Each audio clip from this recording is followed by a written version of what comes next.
दोस्तों, आज की कहानी है बहू बच्चे पैदा कब करोगी बुढ़ापे में। दोस्तों, कहानी शुरू करने से पहले अगर हमारे चैनल को सब्सक्राइब नहीं किया हो तो कर लीजिए ताकि आपके पास पहुंचे हर रोज नया वीडियो। रीना खुशखबरी कब सुना रही हो? शादी के 5 साल हो गए, अब तो परिवार बढ़ाने की सोचो, अब बहुत ही देर हो गई है। अब क्या बुढ़ापे में बच्चे पैदा करोगी? पता नहीं आजकल की लड़कियों बच्चे करने में इतना देर क्यों करती है। सिर्फ अपने बारे में सोचती है, बस पैसा ही सब कुछ है इनके लिए। ये कहानी है रीना की, जो एक मल्टीनेशनल कंपनी में अच्छे पोस्ट पर है। भगवान क्या दिया सब कुछ है उसके पास, बस कमी है तो एक संतान की, जिसके लिए आए दिन उसे कई सवालों का जवाब देना पड़ता है या तानों की कानाफूसी सहनी होती है जो उसे अंदर तक असहनीय पीड़ा देती है। घर में सास ससुर और जेठ जेठानी उसे कभी कुछ नहीं कहते, पर बाहर की रिश्तेदारियां, पड़ोसी, गाय बगाए, ये सवाल जवाब का दौर निरंतर चालू रखते। अब रीना को किसी भी फंक्शन में जाने का मन नहीं करता। उसने खुद को ऑफिस से घर और घर से ऑफिस तक सीमित कर लिया। ठीक इसके विपरीत उसके पति रोहन की जिंदगी वैसी चल रही थी जैसे शादी के पहले थी। उसे कोई ज्यादा सवाल जवाब नहीं करता, नहीं बच्चा ना होने पर कोई टीका टिप्पणियां, कोई उपाय बताए जाते। कितनी अजीब बात है ये हमारे समाज की, जहाँ बच्चे के लिए माँ बाप दोनों की जरूरत है, वहाँ बच्चा ना होने पर सभी लोग सिर्फ औरत को ही सवालों के घेरे में खड़ा करते, जैसे कि मर्द का तो इससे कोई लेना देना ही नहीं।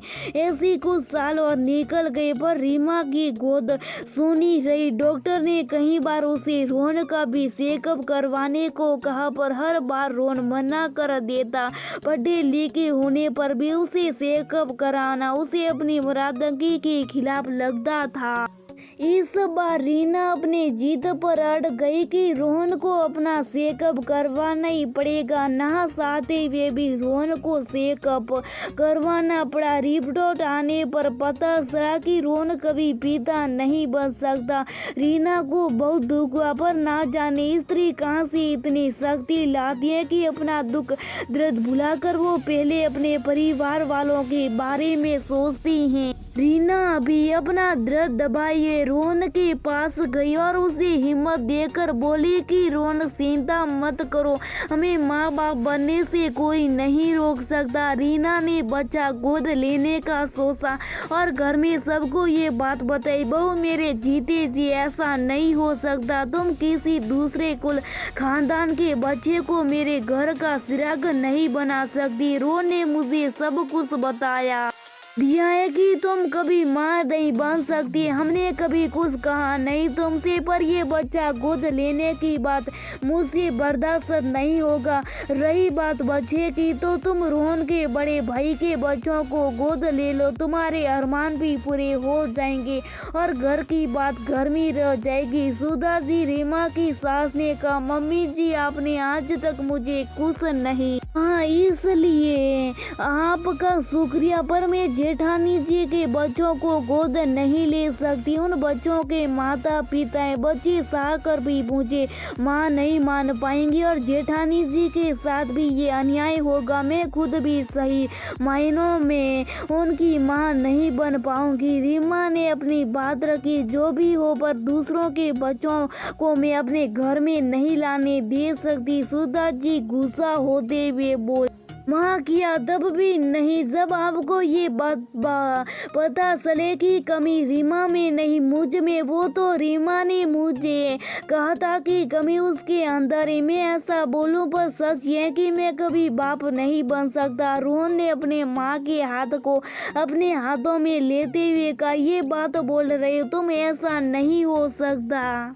इसका साथ देने के लिए माँ से झूठ बोल रहे। सुधा जी गुस्सा और उदासी में बोलती गई, माँ ये बिल्कुल सच है, ये देखो रिपोर्ट।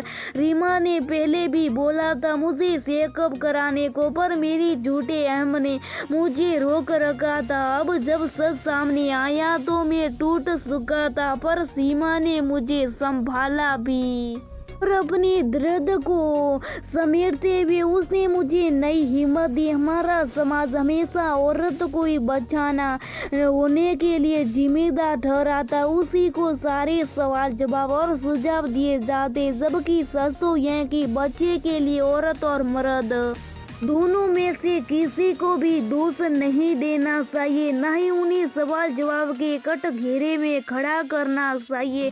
मेरी रीमा मेरे कारण बहुत कुछ भुगत चुकी, अब और नहीं, वो जैसा सहेगी वैसा ही होगा। अब एक सास ने एक औरत होने के नाते तो उसका साथ दीजिए।